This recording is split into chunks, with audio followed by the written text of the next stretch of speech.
Hey there gamers, DreamcastGuy here, and today we're talking about a question that actually kind of makes me afraid because there have been a lot of leaks about next gen, its power, its processing, its ability to play backwards compatibility stuff, but a lot of these leaks seem to paint the picture that perhaps next gen might cost $1,000. Like, let's actually talk about that today. What happens if next gen comes out and the PlayStation 6 is $1,000? The next Xbox maybe over $1,000. What if controllers cost $120 a pop? Every game costs $100 a pop. I'm concerned that this may permanently hurt the industry because I do truly think that we're hitting this strange spot where for a large chunk of all of gaming history, casual gamers have very much held up the market. People buying crappy Call of Duties or people just buying Madden, a lot of these type of games, those people, they still bought what I've considered to be good games. You know, Ghost of Yotei, they buy Expedition 33. A lot of these casual gamers, just via osmosis, they'll buy some stuff.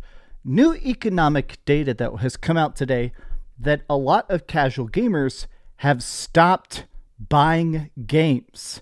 They've just stopped. The casual market is all now playing free-to-play slop. They're playing games on cell phones. They're buying the cheapest version of any console they can possibly find and then just playing Apex Legends and stuff like that. And I'm concerned about the fact that in the age of slop, the good art, the good games, the high-priced, high-expensive production value, the crazy stories that actually matter, they're just going to cease to exist. But I want to talk about this because I do truly have concerns that if next gen is not affordable, we're going to be talking about the idea of being priced out a lot today. And my concern is that if next gen doesn't have a reasonable price tag, I think everything is going to collapse like the 1985 market crash. Let's talk. Hi, hope you're having a great day. And if you could, please give this video a like and subscribe if you haven't already. Now, I want to actually start with sort of a follow-up, which is that Moore's Law is Dead is this leaker who's done a bunch of different PlayStation leaks and Xbox leaks. He has a bunch of sources inside of AMD specifically, it seems like. And last month, he did this big detailed breakdown of what he thinks and seems like, according to his sources, what the PlayStation 6 is going to be about. Well, he ended up doing sort of a follow-up, which is that originally, he said there was going to be a cheap version, a handheld version, which I have to admit I'm most curious about, and a PlayStation 6 high performance. Essentially, the goal, he said, is that they're trying to make it maybe even in 2027. I think there is a good chance that we're going to actually see a reveal of the PlayStation 6 maybe here in the next 14 months, which is crazy to think about. But one of the things he said is that they're trying to make it cheaper than the PlayStation 5 Pro. They're trying to make this next gen cheaper, but he's now come back and said these price points are estimations. And this one, he said there's no evidence this exists. There is no cheap Xbox Series S equivalent. There is not going to be a low-end version of the PlayStation 6. You're picking between different flavors of the high-end tech. Now, honestly, not a big shock. PlayStation typically hasn't been the kind of person to try and do a lower scale version of it the way that Xbox has been attempting. And in my opinion, it seems like the Xbox experiment hasn't gone good. But my fear is, what if, in order to save costs, they jack up the price? What if this thing costs $700 to make, but they sell it for $900, right? I feel like this is the kind of stuff that when I look back at these old ads, it's more than just nostalgia. I do think that this is during the era where gaming back in the 2000s was obviously way, way, way less popular. I'm not going to pretend that this is just some nostalgia. Anybody who actually takes the goggles off and looks at sales metrics and stuff, obviously gaming back then was much more niche. It wasn't bad. In fact, I think the games back then were a lot better, but that stuff, there was still this hunger in the industry for raw growth of let's see how cheap we can possibly make a system and still sell. You know, how much can we lower our discounts in order to make it so we maximize new players coming into the ecosystem? So it's funny to think about the PlayStation 2 being $129, whereas the games themselves being $30, $40. Freaking greatest hits games cost $20 pop, a $130 DS Lite. My point to this, though, is not just, wow, is this stuff cheap, but not only did games used to get cheaper, this is an important part of the gaming pie. Constantly trying to reach to new audiences. At this point, My fear a little bit is that we have hit a bit of a ceiling. I do think there's not new people suddenly getting into PC gaming. There's not new people suddenly getting into the PlayStation 5 years into it. A lot of these sales are still strong. There is still some amount of people that are interested in getting a PlayStation 5 or getting a Nintendo Switch 2, but it does seem like people are being priced out. That term just keeps coming up. I even saw this. This was actually a leak that came out 3 hours ago. Apparently, the Xbox Next Gen is still in development, according to an AMD engineer. And the top comment is like, okay, current Xbox costs $800 for an Xbox Series X. Something has got to give with these prices by next gen. Current generation hardware has only gone up. I don't think people can afford a $700 Xbox. I'm fully expecting $1,000 consoles from both Sony and Microsoft. Crazy part is they'll still probably less than what the equivalent PC rig will cost. I was looking at switching and I figured I'd need 2 or 3 years of future proofing. It would cost me about $2,000. If I wanted a better GPU, it cost me about $2,500. Prices these days are nuts. I do feel like we are hitting this part where, beyond anything else, I'm a bit afraid about what happens with this tiny attach rate. There has been a lot of data that a lot of people now are just not buying games, even if they want to. A lot of people just straight up cannot afford a $70 game or an $80 special edition, right? A lot of people, even if they want something, they just can't afford it. Here, more than 60% of US gamers only buy 1 or 2 games a year, usually fewer. 4% of people buy more than 1 game a month. So obviously I'm an ultra hardcore gamer. I buy like 2 games a month every month for the last 20 years, right? But this is the part that I think is super loud. I am hearing alarm bells in my head.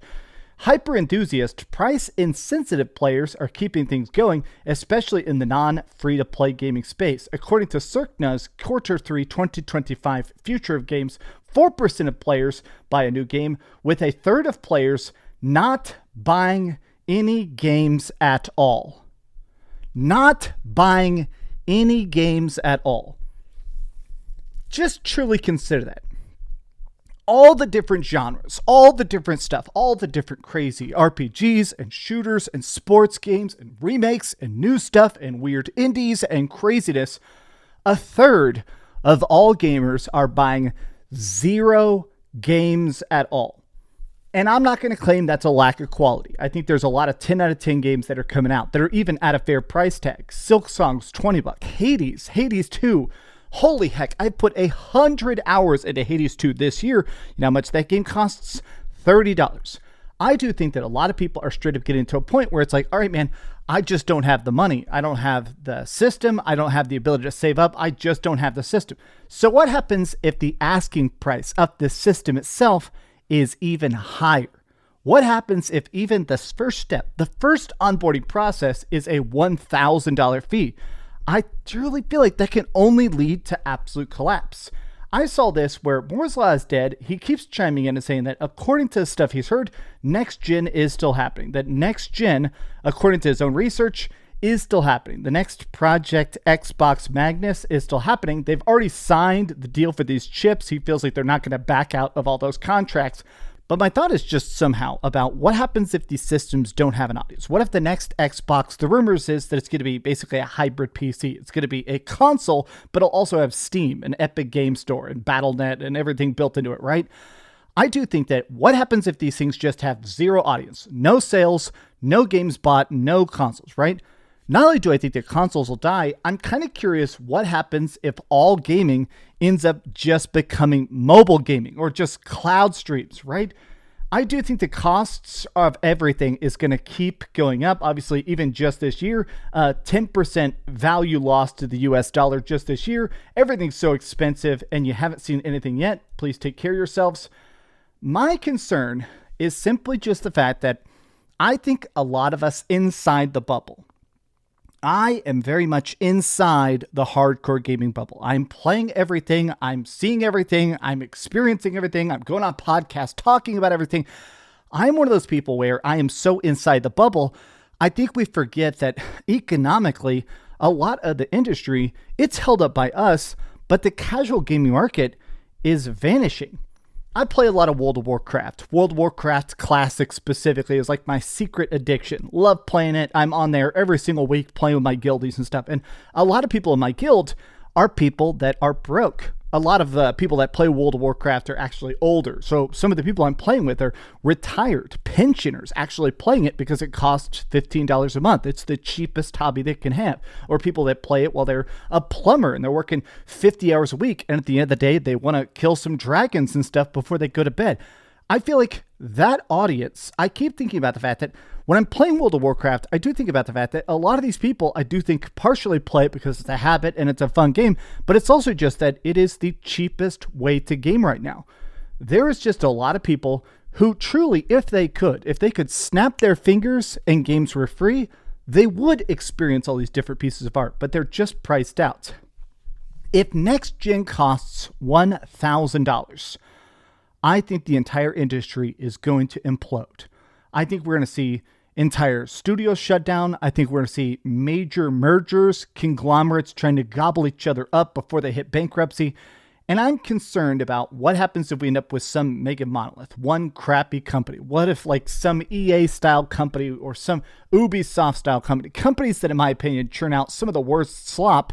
What if they end up coming out on top, buying out everybody else, and everything just becomes this profit-obsessed, low-effort factory machine? I don't really have an answer to these questions. I don't really have a good answer. I just wanted to kind of pitch it to you guys. I feel like I would buy a next-gen console, whatever it costs. But to me, it's a business expense. I like playing next gen. I like seeing the new graphics. I like seeing the new exclusives. I like seeing the new controllers. But even I am starting to go, okay, what happens if nobody can afford it?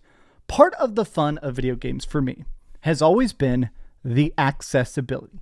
You don't have to be the biggest, strongest person. You don't have to be rich. This isn't like rock climbing or car racing. I have always loved the fact that you and I can both sit down and play through a game and then come together and share that experience, to debate the story, to talk about the characters, to reflect on how we're changed by the moving endings or the crazy gameplay, or even jumping online, doing missions in GTA 5 online and stuff like that. There is a connectivity and a shared love of video games that I feel like heightens the experience.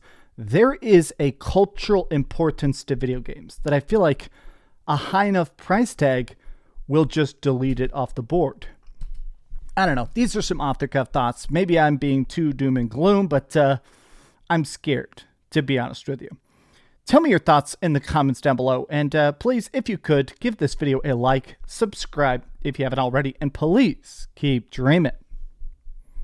Thanks so much for watching that video. If you want to see something else, you can always click this link to see what I put up last, or, subscribe and see what's coming up next. Also, I promise that whatever I do, it'll try not to suck.